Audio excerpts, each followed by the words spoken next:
Buddy, it's Junito out here. Finally, just relaxed.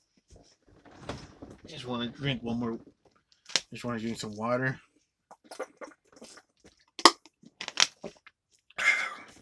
I just want to feel better now because. Sorry. Yeah, I'm sorry, folks. Just finished off being ranting on watching Eden Lake, which was not a bad movie, but it had a shitty ending. Just finished watching it. But there's one more thing I forgot to mention. High Tension. I know that's a movie that has a crappy twist, but at least you know what? Even though it's a twist where okay, it's revealed that the final girl was the killer. You know, at least she's alive. At least she's not killed or disturbingly fucked over like how they did with Kelly Riley's character in Eden Lake. At least that character's alive, even though I don't really like the twist, but at least the final girl's alive. That's a better movie, High Tension. But yeah, back to my review. Now I feel relaxed after that bullshit movie with that rant. Here's the movie review of My Bloody Valentine from 1981. Harry Warden is back. And he wants, there's more than one way to lose your heart. This is the original My Bloody Valentine with the Screen Factory Blu-ray with a new 4K scan from the original camera negative on both cuts, the theatrical and the uncut version. And it's so great that the uncut version is actually digitally remastered. They cleaned it out really good. They took out all the grainy shit that made it obviously like when you saw the uncut version on DVD and Blu-ray that Paramount used to release. They would look all grainy and different color timing on it.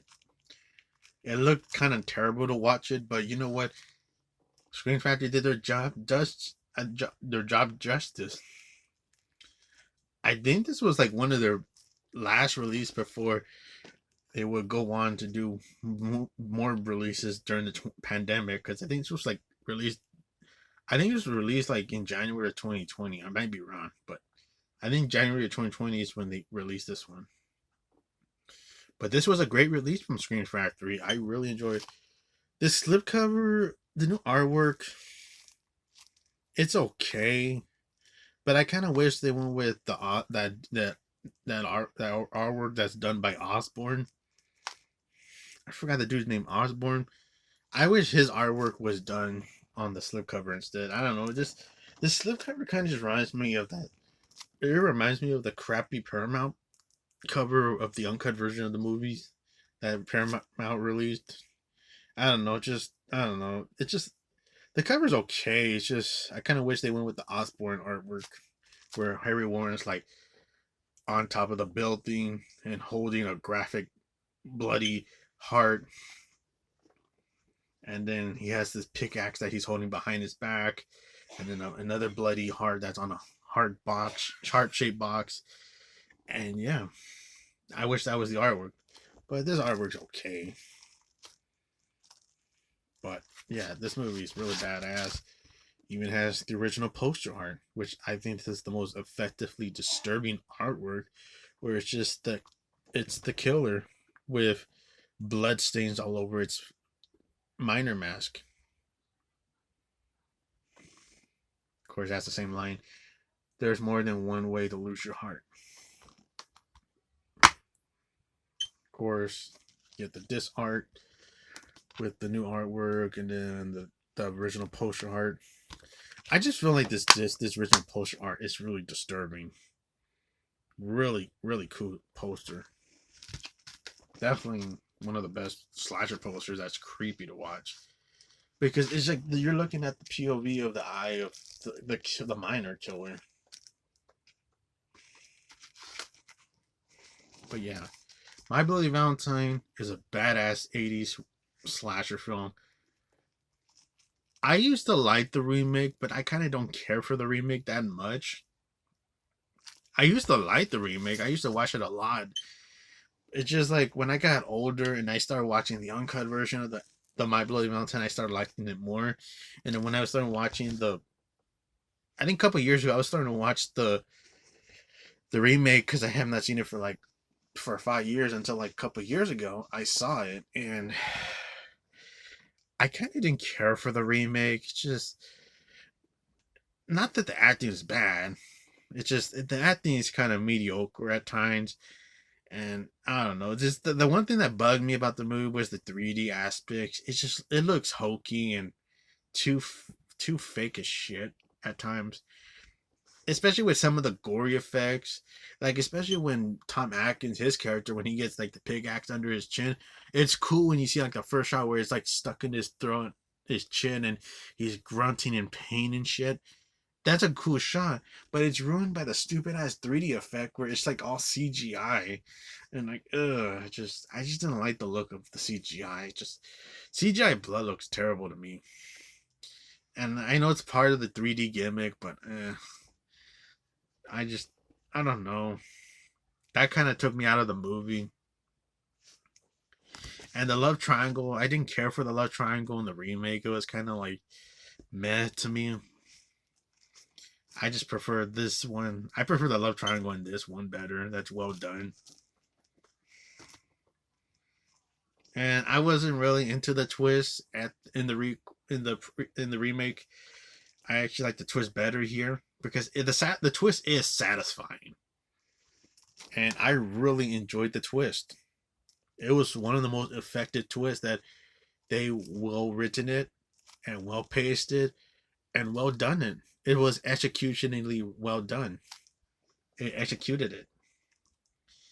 But of course, the movie opens with Paramount Pictures, and you get this two minors, and one of them takes their clothes off, and is a chick, and she's going and taking her shirt off and showing her bras, getting all horny with the other minor, until the minor sees her chest that has a heart tattoo, and then he pushes her back to the pickaxe that's behind her and goes through her chest, and that's the first kill of the movie. And it's supposed to be like ups and downs of who's this mysterious killer that killed this lady. And then we get to like now to like the characters that we are following in the movie. We get Paul Kilman as TJ, and then you get Neil Affleck as Axel. And you could tell they're good friends, but Axel's with TJ's old girlfriend, who's played by Lori Holler. And yeah, that's that love triangle. The love triangle is done better here. I kind of like the triangle here. The one in the remake, it just felt generic. I like the love triangle here. It's more effective. And these actors, they're Canadian actors because of course the movie's made in Canada, and of course they were unknown actors. But you know what? Their acting wasn't bad. It wasn't cheap. It wasn't awful.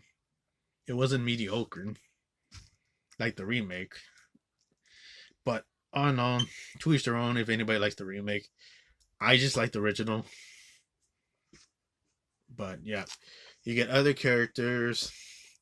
You get Alf Humphrey playing the dumbass jackass ass clown character. Howard, the one where he has like the blowhorn and he's like being a jackass ass clown throughout the movie.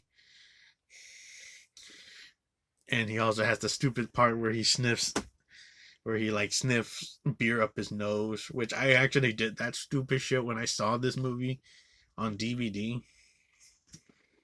I did that with soda, and that shit did hurt. I recommend people not to do that shit. But yeah, I did that one time because I thought that was funny what he was doing, because the character is pretty comedic relief. And Alf Humphrey did appear. He did appear in a few movies. He appeared in the original First Blood as one of the cops that Rambo elbows the fuck out of his nose. And I think he legit fucking him in the nose for real. I think he really legit I think was it Stallone hit him in the, he elbowed him in the nose, and I think that fucked his nose up. But he appeared in that First Blood movie. He appeared in Final Destination 2. He appeared in a few of the Diary of a Kid movies as Rowley's dad. Al Humphrey appeared in a lot of other stuff, but he's known to play that jackass comic relief Howard in this movie. He's like, they do a good job where his character is a jackass and a goofball and a complete ass clown. And then you get this other character, Hollis, played by Chief Knight. And of course, Chief Knight would appear in other movies, and he also appeared in Class of 1984 as one of the delinquent teenager bullies that are one of the villains in that movie. But he plays a good character in this movie before that movie where he plays a bad kid bully. But he plays the character named Hollis, who's a great character. It sucks that his character gets killed off, like, even though he's mostly in the movie a lot. But it sucks that he wasn't like one of the characters that were surviving and trying to fight off Harry Warden. Because I feel like he could have had a really good fight with Harry Warden. Because you could tell how Hollis is a strong dude when he breaks up a fight between TJ and Axel during the party at the end, near finale of the movie. Because he like stops him, like he holds them two apart, like, you guys, knock it off, shit. And of course, he has that Wilford Brimley mustache, which is pretty cool. Hollis is a good character. It sucks he gets killed. But yeah, you get these great characters that are like the minor characters working the mines, meeting up with their girlfriend. They meet up with the mayor and the sheriff, and then Mabel. Howard's a jackass. He scares off Mabel, and then she drops her stuff, so she has to like wash the clothes so that she was bringing in for the decoration. And then the mayor gets a Valentine heart box, and then he opens it and gets a message from the warning of the 14. And it's a big giant heart, and it's revealed that it is the lady's heart, the one lady that got killed in the opening. It's her heart when they got examined. It's like a big warning sign that Harry Warden is coming back. And of course, they explain the story about Harry Warden, where 20 years ago in the town of, what the hell is the town name? Yeah, Valentine Bluff. Yeah, Valentine Bluff is the town that they call it. 20 years ago, miners were down there, including Harry Warden was the one of the miners working on Valentine's Day. Two maintenance workers forgot to check the maintenance gas and gave them warning, and then gave no warnings to the miners. They were too impatiently to go to the party, and they left. And miners were still down there until they started looking through with lights, and the methane gas was high, and it got an explosion reaction where it buried them alive. And the two maintenance workers didn't give a shit. They were still at the party. And then there was like a rescue team that were looking for them. And of course, the character Happy, who's like the bartender, he's explained the story, and he says that he's the one that found Harry Warden insane and deranged. And of course, it's only seen in the unrated version where he's like, because they cut it out in the theatrical version, they show that Harry Warden was cannibalistic, where he was eating some of the dead miners' bodies, like their arms. Because there's a shot of that where he's eating one of their arms. Because Harry Warden turned into a cannibal because he was down there for a long time and he became insane. He became a cannibal trying to survive. And he was like, he penned like 5 years into a institution until he broke out, got his revenge on the two maintenance workers that were responsible for the accident, cut their hearts out, put them in boxes, and shows a warning that never have a Valentine dance again, or Harry Warden will come back to wreak havoc with his pickaxe stained blood.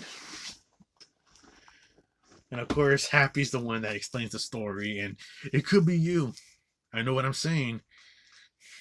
Forget about having a Valentine's Day party. You'll be soon to regret it. And of course, Howard's the dumbass. He pulls out blackberries, where he's a jackass, and interrupting the story. And then, of course, you get the first on-screen kill in the town, which is Mabel, which was sad for her to get killed. Because there's characters like you feel bad for getting killed in the movie because she's like a sweet old lady that she's all first time seeing the box that's left there.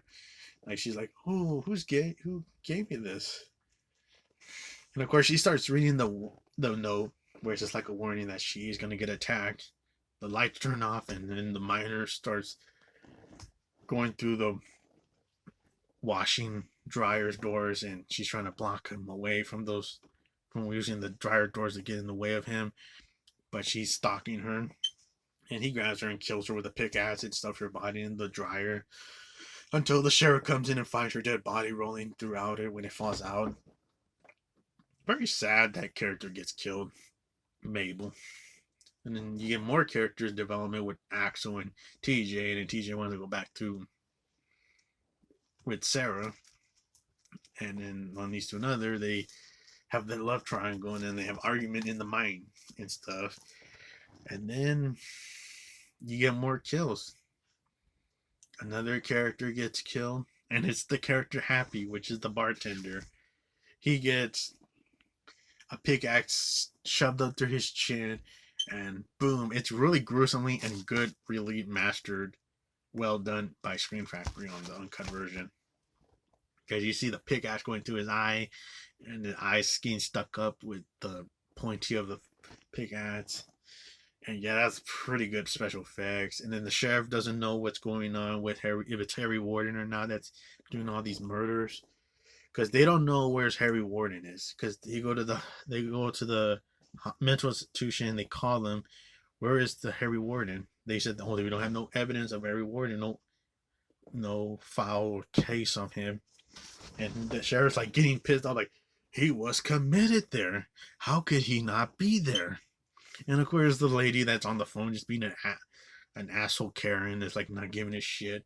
Oh, we just don't know. We just go through, and then if he was here or he was not, he must have left.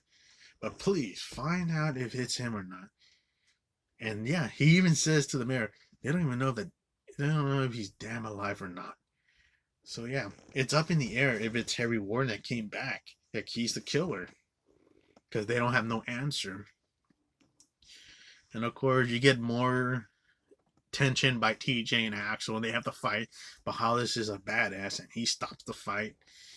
And then Axel's the one that gets kicked out of the party. And then you get other characters. This character Sylvia and Dave are couples, and Dave went to go get drinks.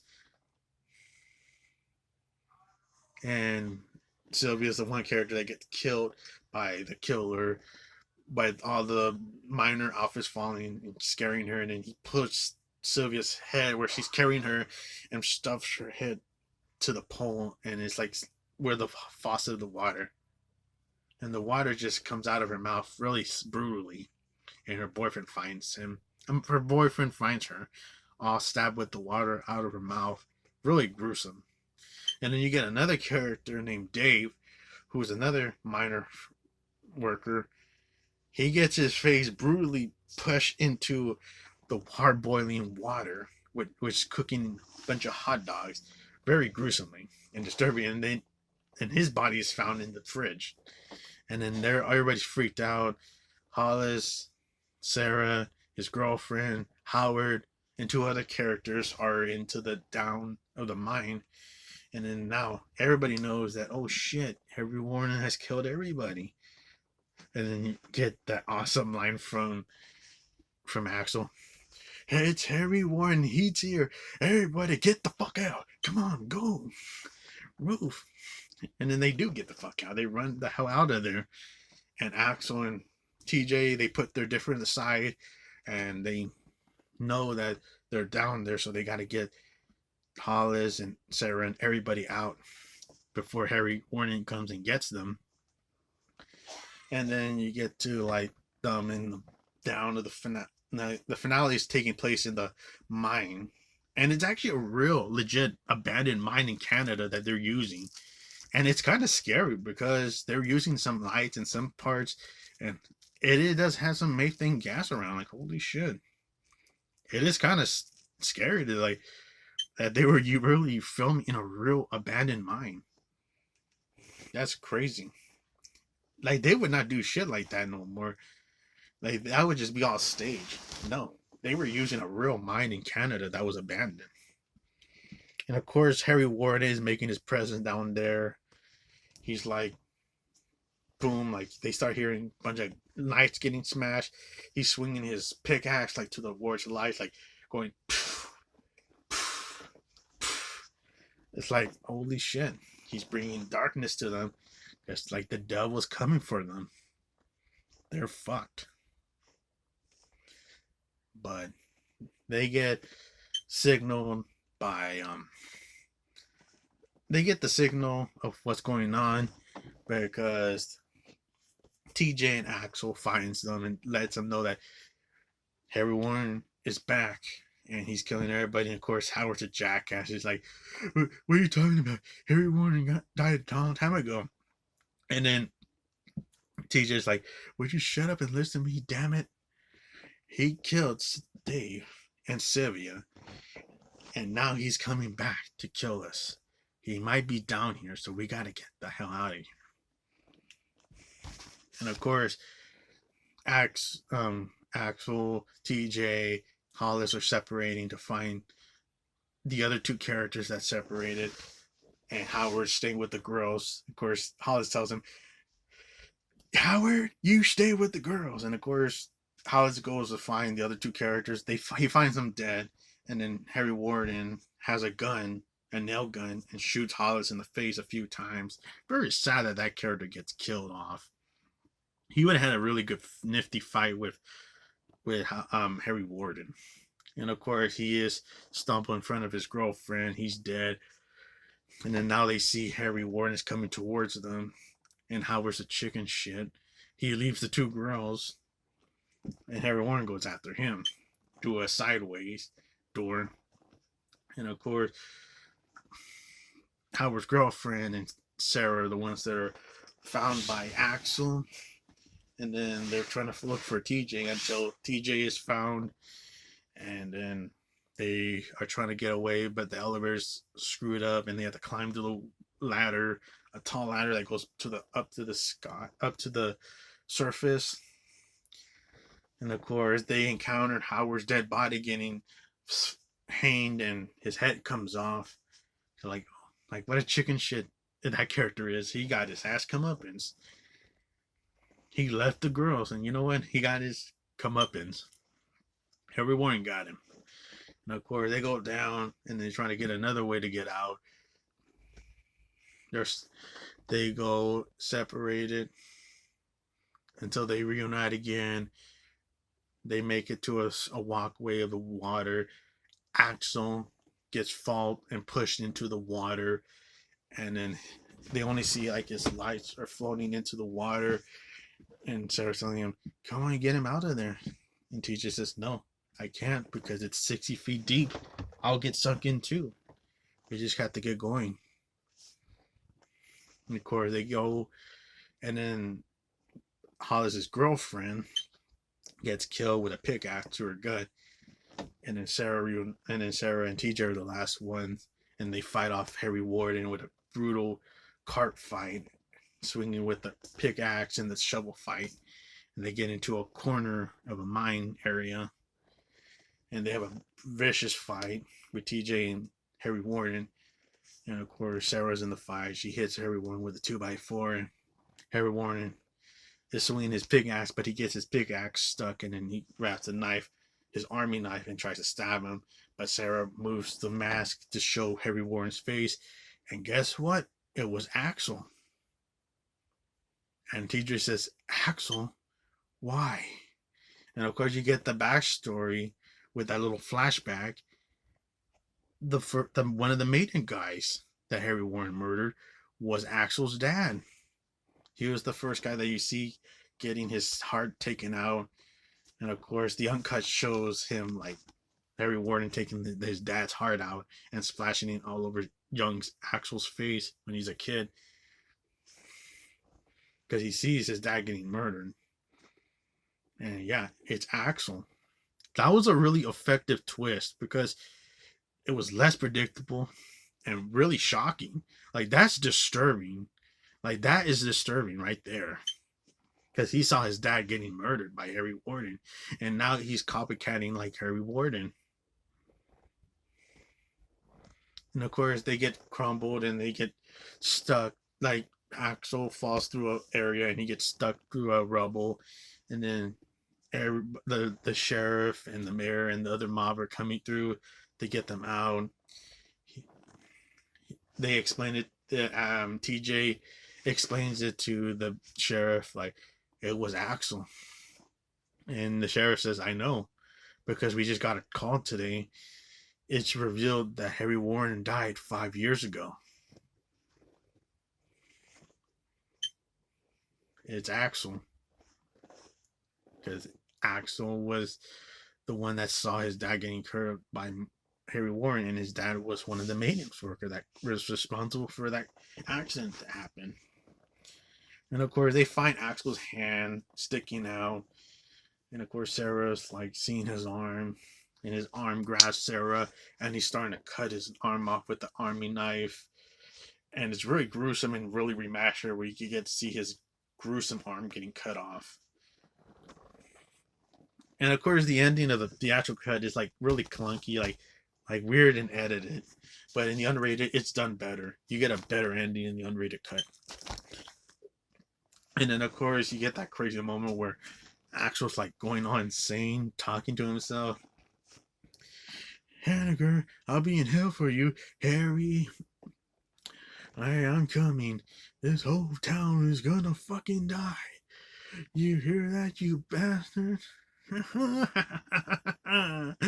Sarah, be my bloody Valentine. Diary gone away. Harry Warden came to see you." And then, of course, he is like walking through like the back, because you can tell he is gonna die because he just cut off his arm. He's bleeding a lot, and he's like going on insane, singing a song about Harry Warden.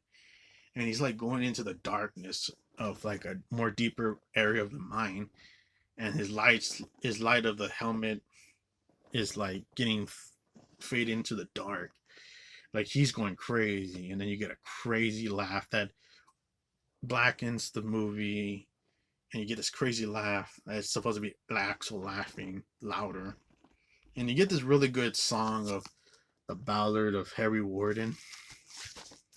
I think one of the filmmakers sings that song, but it's a good song that really effectively gives the movie a chilling ending song.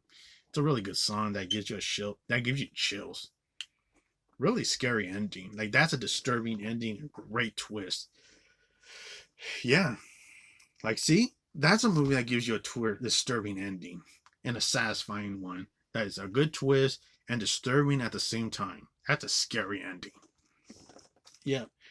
That's my review of My Bloody Valentine from 1981. Criminally underrated film. Highly recommend folks who have never seen the original. Definitely get the original check. If nobody have not seen the original, definitely give it a check out for tomorrow. For the, because today this is the 13th and tomorrow's gonna be the 14th. So of course, right now when you're seeing the video, it's gonna be the 14th. Happy Valentine's Day, everybody! And if anybody wants to check out the original, definitely check out the original. Have you guys never seen it? It's really good. Like, if you guys want to pick it up, just pick it up. Pick it up with this Blu-ray Screen Factory, or get this 4K if you want. I think the 4K even has the uncut version. But yeah, My Bloody Valentine from 1981 is a badass slasher film that kicks ass. Great horror villain by Harry Warden. Great horror villain where he has like the minor mask that's just breathing and just so creepy. Definitely a scary villain. But yeah, that's My Bloody Valentine from 1981, folks. Have a good day, everybody. Happy Valentine's, everybody.